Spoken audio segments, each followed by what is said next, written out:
what could only be a patch of black ice, and my eyes snapped open. It was less than a month ago since Emmett and I had been in the worst car accident of my life. As the SUV continued to spin out of control, I couldn't help the yelp of fear that escaped me as another car plowed into us. My head smacked against the window next to where I was sitting as the screech of metal against metal filled my ears and the sounding landscape became a blur.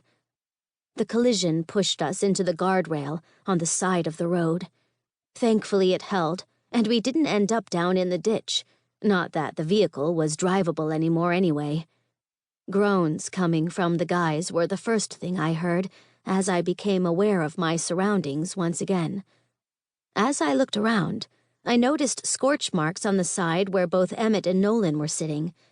I knew they must have reflexively changed into their halfway form, where they didn't fully shift into a hellhound, but were able to access the hound's abilities, like setting itself on fire as a defense mechanism. "Everyone okay?" Hunter's voice called from the front. I couldn't seem to make my voice work, no matter how hard I tried. When eyes began turning to look at me, I gestured to my throat, but it was as if they were looking through me. Knox and Emmett's eyes were both wide, and fear paled their faces. When Hunter and Nolan looked at where I was sitting, they had similar reactions. "Where the hell is she?" Nolan asked. "Hell if I know," Emmett added. I waved my arms in front of me. How could they not see me? When I saw my hands, a cold fear climbed up my spine.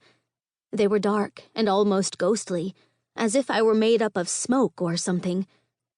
Had I died? I shifted around to look at the seat and see what could have possibly killed me, only to find there was no body there. I had literally just vanished into thin air, except I was right there, looking at them and trying to talk to them. "She's still here. I can feel her fear," Knox said, his eyes studying the back seat for any clues.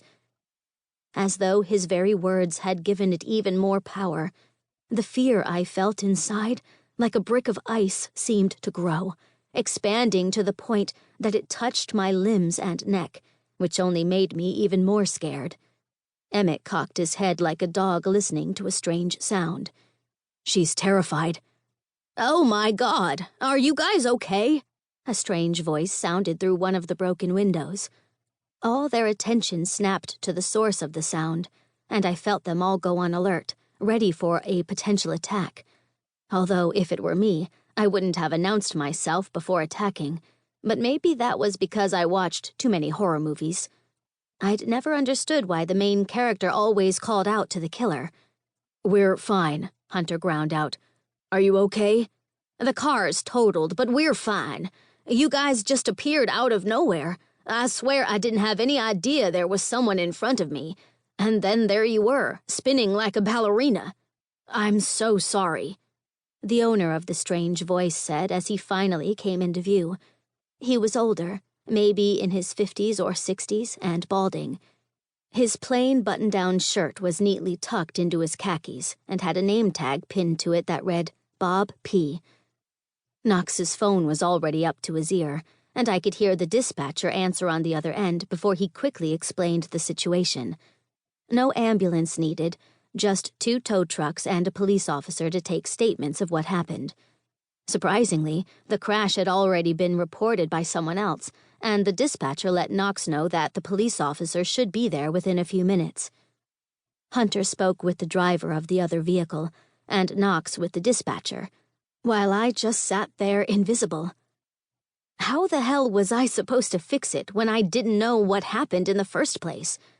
Emmett and Nolan kept sneaking glances back at where I should be sitting, as if they were trying to figure out a puzzle. The sky was darkening by the time the police officer showed up, which was strange, since it was only just coming up to mid-afternoon, and we weren't even in Canada yet, which was where we were heading before all this. We needed to find my judges.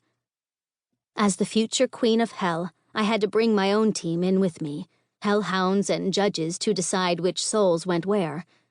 I couldn't claim the throne until I had my people all ready to go, and even then, it was going to be a battle, especially when another goddess wanted to claim it.